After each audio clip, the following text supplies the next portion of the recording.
The 22nd of June 1941, 0315 hours. Along a front stretching from the Baltic Sea to the Black Sea over 1,800 miles, the pre-dawn darkness erupts with the thunder of 3 million German soldiers, 3,600 tanks, 7,000 artillery pieces, and 2,500 aircraft surging eastward into Soviet territory. Operation Barbarossa, the largest military invasion in human history, has begun. Named after the medieval Holy Roman Emperor Frederick Barbarossa, Hitler's invasion commits Germany to a war of annihilation against the Soviet Union. This is not conventional warfare. Hitler's directives are explicit. Soviet commissars are to be shot on sight. Prisoners of war will not receive Geneva Convention protections. Slavic populations are to be enslaved or exterminated, and the Soviet state is to be destroyed completely. This is ideological warfare, Nazism versus communism, race war disguised as military campaign. The Wehrmacht advances in 3 massive army groups. Army Group North drives toward Leningrad. Army Group Center smashes toward Moscow through Minsk and Smolensk. Army Group South pushes toward Kyiv and Ukraine's agricultural and industrial heartland. German commanders expect the campaign to last 8 to 10 weeks. "We have only to kick in the door," Hitler declares, "and the whole rotten structure will come crashing down." The initial German assault achieves complete surprise, despite numerous warnings Stalin received and ignored. Soviet forces, caught unprepared and poorly deployed, suffer catastrophic losses. Within hours, hundreds of Soviet aircraft are destroyed on the ground. Within days, entire Soviet armies are encircled and destroyed. Within weeks, German spearheads advance hundreds of miles, capturing hundreds of thousands of prisoners. The invasion appears to vindicate Hitler's confidence. But this is not 1940s France. The Soviet Union is vast, over 8 million square miles. Its population exceeds 190 million. Its industrial capacity, though damaged by initial German advances, remains largely intact in the Urals and beyond. Most critically, Soviet leadership, after initial paralysis, mobilizes for total war.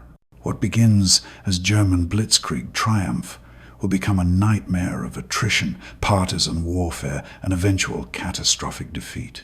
This is the story of Operation Barbarossa, Hitler's greatest gamble and Germany's fatal mistake. The origins of Operation Barbarossa lie in Hitler's fundamental ideology. His worldview, articulated in Mein Kampf, centered on Lebensraum, living space for the German people, to be seized from the Slavic populations of Eastern Europe. Hitler viewed Slavs as Untermenschen, subhumans, suitable only for enslavement. He saw Bolshevism as a Jewish conspiracy threatening Western civilization. War against the Soviet Union was not merely strategic, it was ideological necessity. The Nazi-Soviet non-aggression pact of August 1939 was always temporary. Hitler signed it to secure Germany's eastern flank while conquering Poland and Western Europe. Stalin signed it to buy time to prepare Soviet defenses and to gain territory in eastern Poland, the Baltic states, and Finland. Both dictators understood the pact was tactical convenience, not genuine peace. By summer 1940, with France defeated and Britain surviving but isolated, Hitler turned east. In December 1940, he issued Führer Directive No. 21, ordering preparations for Operation Barbarossa. German intelligence assessed Soviet military strength and found it wanting. The Red Army's poor performance in the 1939-40 Winter War against Finland convinced German planners that the Soviet military was incompetent. Purges of the officer corps in 1937-38 had decapitated Soviet military leadership. The Red Army appeared a paper tiger. German planning assumed a short campaign. The Wehrmacht would destroy Soviet forces west of the Dnieper and Dvina rivers through massive encirclement battles. Soviet industry would be captured or destroyed. The Soviet state, lacking military forces, would collapse. Germany would secure territory up to a line from Arkhangelsk to Astrakhan, the AA line. creating an impenetrable barrier against any future threat from the east. The campaign would conclude before winter, with German forces in comfortable quarters and Soviet resistance eliminated. This plan contained fatal flaws, immediately apparent to some German officers. General Ludwig Beck and others warned that the Soviet Union's size, population, and industrial capacity made quick victory impossible. Logistics would be nightmarish. Soviet railroads used different gauges than European railroads. Supply lines would stretch for hundreds of miles, and roads were primitive when they existed at all. Most critically, if the Soviets did not collapse quickly, Germany would face prolonged two-front war, precisely the strategic nightmare that had destroyed Germany in World War I. Hitler dismissed these concerns. He believed Soviet resistance would crumble, that Slavic peoples would welcome German liberation from Bolshevism, and that Germany's racial and technological superiority guaranteed victory. This ideological certainty, divorced from operational reality, would prove catastrophic. Germany assembled unprecedented military power for Barbarossa. 3 army groups commanded by Germany's most experienced field marshals led the invasion. Field Marshal Wilhelm Ritter von Lieb commanded Army Group North. Field Marshal Fedor von Bock commanded Army Group Center, the strongest formation with 2 panzer groups. Field Marshal Gerd von Rundstedt commanded Army Group South. Additionally, Finnish forces would attack from the north toward Leningrad, and Romanian forces would support Army Group South. Total Axis forces numbered approximately 3.8 million soldiers, including German, Romanian, Finnish, Italian, Hungarian, and Slovak troops. Germany deployed 3,600 tanks, organized in 4 panzer groups, concentrated armored formations designed to punch through Soviet defenses and execute massive encirclements. The Luftwaffe committed 2,500 aircraft. Artillery numbered over 7,000 guns, approximately 600,000 motor vehicles, and 750,000 horses provided logistics, a revealing mix of modern and pre-modern technology. German forces enjoyed qualitative superiority in several areas. Soldiers were experienced. Many had fought in Poland, France, and the Balkans. Officers understood combined arms warfare, integrating infantry, armor, artillery, and air power effectively. Communications were good. Doctrine emphasized initiative, flexibility, and aggressive action. Tank designs, while not superior to the best Soviet tanks, were reliable and well crewed. The Luftwaffe had years of combat experience. Soviet forces appeared formidable on paper but suffered serious weaknesses. The Red Army numbered approximately 5 million soldiers total, with about 3 million deployed in Western military districts.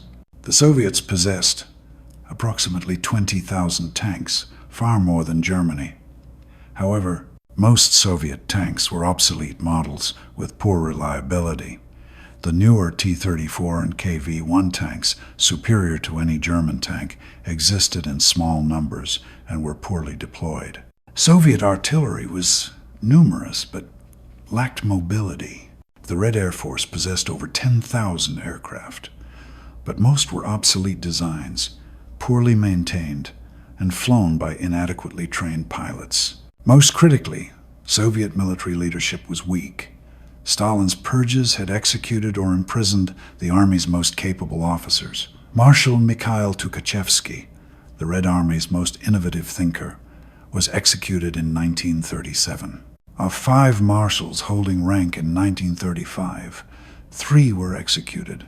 Of 186 division commanders, 154 were executed or imprisoned. The survivors were often mediocrities promoted for political loyalty rather than military competence. Initiative was dangerous. Officers feared making decisions that might be interpreted as treason. Doctrine emphasized rigid adherence to orders rather than flexible response to battlefield conditions. Stalin compounded these problems through strategic blindness. Despite receiving over 80 intelligence warnings of imminent German attack from Soviet spies in Germany, from Britain's Churchill, from his own intelligence services, Stalin refused to believe Hitler would attack in 1941. He feared provoking Germany and ordered Soviet forces to avoid actions that might give Germany pretext for war. Soviet forces were forbidden to occupy defensive positions, concentrate forces, or take obvious preparatory measures. When the invasion came, Soviet forces were caught dispersed, unprepared, and without clear orders. The invasion began with devastating Luftwaffe attacks on Soviet airfields. German bombers struck at dawn, catching Soviet aircraft on the ground. By the end of the first day, the Soviets had lost approximately 1,200 aircraft, most destroyed before they could take off. Within a week, Soviet air power in the border regions was effectively eliminated. German forces achieved air superiority that would last for months. On the ground, German forces advanced with terrifying speed. Army Group Center achieved the most spectacular success. The 2nd and 3rd Panzer Groups, commanded by Generals Heinz Guderian and Hermann Hoth, punched through Soviet defenses and raced eastward. Within days, they completed the first great encirclement, trapping Soviet forces around Bialystok and Minsk. When the pocket was eliminated in early July, over 300,000 Soviet soldiers had been captured, along with over 2,500 tanks and 1,400 artillery pieces. Army Group North advanced into the Baltic states against lighter resistance. Soviet forces retreated, sometimes in good order, sometimes in chaos. By early July, German forces had captured most of Lithuania, Latvia, and Estonia, and were approaching Leningrad. Army Group South faced stronger resistance. Soviet forces in Ukraine fought more effectively, conducting counterattacks that slowed but did not stop the German advance. The presence of more competent Soviet commanders and better prepared defenses meant progress was measured, though still impressive by conventional standards. Soviet responses ranged from heroic to catastrophic. Some units fought desperately, holding positions until annihilated. Others collapsed in panic. Command and control broke down. Communications failed. Stalin, apparently suffering nervous breakdown, disappeared from public view for over a week. When he finally addressed the nation on July 3rd, his speech was halting, almost broken, a stark contrast to his usual iron control. Yet the Soviet state did not collapse. The apparatus of totalitarian control, though shocked, functioned. The NKVD prevented mass surrenders through terror units that retreated without orders faced execution. Political commissars restored order in broken units. Most critically, Soviet industrial mobilization began. Factories were dismantled and shipped eastward, beyond German reach. Over 1,500 major enterprises were relocated to the Urals, Siberia, and Central Asia. Workers, equipment, even entire factory buildings moved east on trains running day and night. It was the greatest industrial evacuation in history. Through July and August, German forces continued advancing. Army Group Center executed another massive encirclement at Smolensk, capturing another 300,000 Soviet soldiers. But the Smolensk pocket took 3 weeks to reduce, far longer than German timetables anticipated. Soviet resistance was stiffening. Fresh Soviet armies appeared from deep reserves. German casualties mounted not catastrophically, but steadily. Equipment wore down. Tanks broke down. Logistics struggled to keep pace with advancing spearheads. German commanders began arguing about strategy. The original plan called for Army Group Center to drive directly toward Moscow after Smolensk. But Hitler, concerned about flanks and attracted by economic objectives, ordered pauses and diversions. He wanted Leningrad captured in the north. He wanted Ukraine's resources in the south. Moscow, though politically and strategically vital, could wait. This decision sparked furious debates. Field Marshal Fedor von Bock, commanding Army Group Center, argued passionately for continuing toward Moscow. He believed capturing the Soviet capital would deliver a decisive blow, psychological, political, and strategic. Guderian and other panzer commanders agreed, but Hitler, supported by Chief of Staff Franz Halder initially, insisted on securing flanks and capturing economic objectives first. In late August, Hitler ordered Guderian's 2nd Panzer Group to turn south, supporting Army Group South's advance into Ukraine. This diversion would contribute to the greatest encirclement of the war, the Kiev pocket, but it also delayed the advance on Moscow by crucial weeks. Meanwhile, German forces in the north reached Leningrad's outskirts by early September. But instead of assaulting the city, Hitler ordered a siege. Leningrad was to be starved into submission, not captured by costly street fighting. The decision saved German casualties, but allowed Leningrad to organize its legendary defense. Soviet resistance evolved. Initial shock gave way to desperate determination. Stalin established the State Defense Committee, GKO, centralizing all war-making authority in his hands. He appointed competent generals to key commands: Georgy Zhukov, Alexander Vasilevsky, Konstantin Rokossovsky, men who would prove Germany's most dangerous opponents. He permitted industrial managers to make decisions without bureaucratic delays. Most importantly, he appealed to Russian nationalism rather than communist ideology. This was the Great Patriotic War, defending Mother Russia, not defending Bolshevism. The Soviet population responded. Millions volunteered for military service. Women worked in factories replacing conscripted men. The relocated industries began producing weapons, at first in small numbers, then in growing torrents. Soviet tank production never stopped, even as factories moved. The T-34 production line in Kharkov was evacuated to the Urals and resumed production within weeks. In September 1941, German forces achieved their greatest tactical victory. Guderian's panzers, having turned south from Army Group Center, linked up with Army Group South's 1st Panzer Group east of Kiev. The encirclement trapped 4 Soviet armies, over 600,000 soldiers.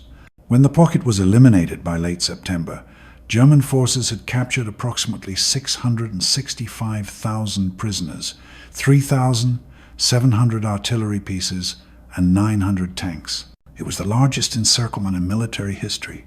The Kiev victory seemed to vindicate Hitler's strategy, but it consumed time, precious weeks, as autumn approached and Moscow remained uncaptured. Moreover, Soviet forces continued appearing. Every destroyed army was replaced by new formations. Soviet casualties were staggering: over 2 million soldiers killed, wounded, or captured by October, but the Red Army survived. On October 2nd, German forces finally launched Operation Typhoon, the assault on Moscow. Army Group Center, reinforced with panzer groups from north and south, attacked in 3 directions, attempting to encircle Moscow. Initial success was dramatic. The Vyazma-Bryansk encirclement trapped another 600,000 Soviet soldiers. By mid-October, German advance units were within 50 miles of Moscow. Soviet government offices evacuated east to Kuibyshev. Panic gripped Moscow. There was looting and exodus until Stalin announced he was staying, steadying nerves. But the weather turned. October rains transformed primitive Russian roads into impassable mud, the Rasputitsa, the season of mud.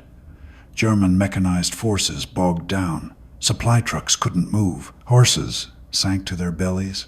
The advance stopped not from Soviet resistance primarily, but from mud. When frost came in November, freezing the mud, German forces resumed advancing.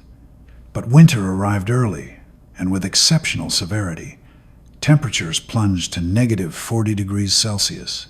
German soldiers, wearing summer uniforms, because Hitler had assured them the campaign would end before winter, froze. Equipment failed. Tank engines wouldn't start. Artillery mechanisms froze. Weapons jammed. German casualties from frostbite exceeded casualties from combat. Soviet forces, equipped for winter and fighting close to their bases, counterattacked.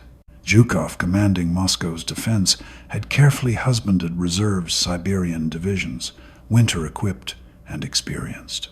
On December 5–6, 1941, these forces struck German positions around Moscow.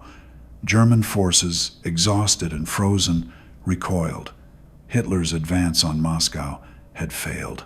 Operation Barbarossa was war of extermination from the start.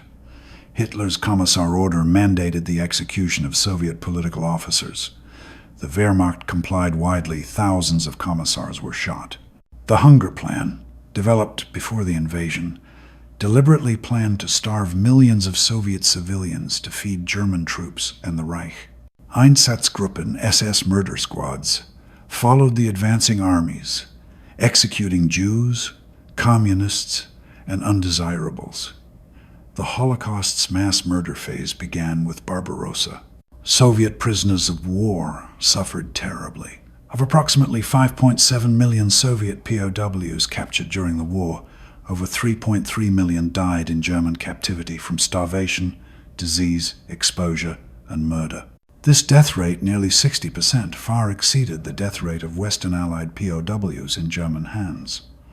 Nazi racial ideology viewed Soviet POWs as expendable. Soviet civilians in occupied territories faced brutal occupation. Villages were burned, suspected partisans hanged, hostages executed. German economic exploitation stripped occupied territories of food and resources. Millions of Soviet civilians were shipped to Germany as slave laborers, Ostarbeiter, working in brutal conditions. Soviet forces and NKVD also committed atrocities. German prisoners were often shot rather than captured. Retreating Soviet forces destroyed infrastructure and supplies scorched earth policy. The NKVD established blocking detachments behind Soviet lines, shooting soldiers who retreated without orders. The brutality was mutual, extreme, and reflective of total war fought with ideological hatred. This was not war for limited objectives. It was war of annihilation, where concepts like mercy were casualties along with millions of human beings. Operation Barbarossa failed for multiple reasons. First, German strategic planning was fundamentally flawed. The assumption that the Soviet Union would collapse quickly proved disastrously wrong. Soviet totalitarian control, though cruel, prevented state collapse. Soviet industrial capacity, though damaged, continued producing weapons. Soviet manpower reserves proved far deeper than German intelligence assessed. Second, German logistics couldn't sustain the invasion. Supply lines stretched for hundreds of miles. The Soviet railroad gauge difference meant German trains couldn't operate on captured rail lines without conversion, a time-consuming process. German trucks, designed for European roads, broke down on primitive Russian tracks. By autumn, many German divisions were immobilized by lack of fuel and spare parts. Third, German forces couldn't replace losses. By December 1941, the Wehrmacht had suffered over 750,000 casualties, 25% of the invasion force. These losses included experienced officers and soldiers who were difficult to replace. Tank losses exceeded 2,300. Germany's military strength was bleeding out across the Russian steppe. Fourth, Soviet resistance exceeded all German expectations. Despite catastrophic losses, the Red Army continued fighting. Fresh divisions appeared constantly. Soviet commanders learned from defeats. Soviet soldiers, fighting for survival and homeland, displayed determination that shocked German forces expecting easy victories. Fifth, the Soviet industrial evacuation succeeded beyond German comprehension. Over 1,500 factories relocated east. Within months, these factories produced weapons in growing quantities. By late 1941, Soviet tank and aircraft production was increasing, while German production remained static. The industrial war of attrition would favor the Soviets. Sixth, Hitler's interference and strategic vacillation wasted crucial time. The delays before Moscow, the diversions to Kiev and Leningrad, the arguments over objectives all consumed weeks that Germany couldn't afford. Had Army Group Center driven directly from Moscow in July, the city might have fallen before Soviet defenses solidified. This is historical speculation, but Hitler's refusal to prioritize objectives certainly contributed to failure. Finally, winter arrived, with German forces unprepared. The failure to provide winter equipment based on assumption the campaign would end before winter was catastrophic negligence. German soldiers froze while fighting. Equipment failed. The Wehrmacht, designed for rapid warfare in temperate climates, was defeated as much by weather as by Soviet arms. The Soviet counteroffensive that began December 5–6, 1941, drove German forces back from Moscow in some places 60 to 150 miles. For the first time in the war, the Wehrmacht was decisively defeated in major operation. Hitler's generals advised retreat to defensible winter positions. Hitler refused. He issued stand-fast orders forbidding retreat without his personal permission. Commanders who advocated withdrawal were dismissed. Field Marshal Walther von Brauchitsch was replaced as army commander. Guderian was dismissed. Other commanders were removed. Hitler's stand-fast order probably prevented total collapse.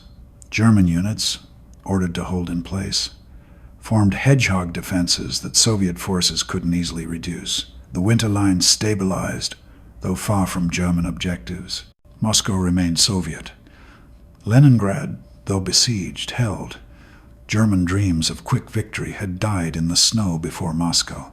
Operation Barbarossa's failure doomed Nazi Germany. By failing to defeat the Soviet Union in 1941, Germany condemned itself to prolonged two-front war. German industry couldn't match combined Allied production. German manpower couldn't replace the losses sustained in Russia. From December 1941 onward, Germany fought defensively, trading space and lives for time that was ultimately insufficient. The invasion also triggered America's entry into war. Though the United States didn't declare war on Germany until the 11th of December 1941, 4 days after Pearl Harbor, the invasion of the Soviet Union had transformed American policy. Roosevelt, previously constrained by isolationist sentiment, extended Lend-Lease aid to the Soviets. American industrial capacity, added to British and Soviet production, created overwhelming material superiority that would eventually crush Germany. For the Soviet Union, Barbarossa was catastrophe that paradoxically enabled survival. The initial disasters, millions of casualties, vast territorial losses were horrific, but they also convinced the population and party apparatus that the Nazi threat was existential. The Soviet war effort mobilized total national resources. The relocated industries would produce the weapons that drove Germany back. The experience of near destruction created resolve that would carry Soviet armies to Berlin. Operation Barbarossa stands as one of history's most consequential military operations. Hitler's decision to invade the Soviet Union was born of ideological fanaticism disguised as strategic calculation. He genuinely believed Soviet inferiority would guarantee German victory. He was catastrophically wrong. The invasion's initial success, hundreds of miles advanced, millions of Soviet soldiers captured masked fundamental problems. The Soviet Union was too large to conquer quickly. Its population was too numerous to defeat easily. Its industrial capacity was too dispersed to eliminate completely. Most importantly, its totalitarian political system, though brutal and inefficient in many ways, proved capable of mobilizing national resources for total war. German forces fought with skill and courage. Individual German soldiers and units often outperformed Soviet counterparts tactically. But war is not only tactics. Strategy, logistics, industrial capacity, and national will determine outcomes in total war. Germany excelled tactically, but failed strategically. The Soviet Union suffered terribly, but survived strategically, and survival meant eventual victory. By December 1941, Operation Barbarossa had failed. German forces would fight in Russia for another 3.5 years, achieving occasional tactical victories but never again threatening Soviet survival. The initiative passed to the Soviets. The road from Moscow's gates would lead, ultimately, to Berlin's ruins in May 1945. Hitler's invasion of the Soviet Union was his greatest gamble and Germany's fatal mistake. The decision to launch Operation Barbarossa ensured Nazi Germany's destruction. The largest military invasion in history became Germany's gravestone, and the blood of millions, German, Soviet, and others, watered the path to Hitler's bunker, where, surrounded by Soviet armies in April 1945, he finally confronted the consequences of the 22nd of June, 1941.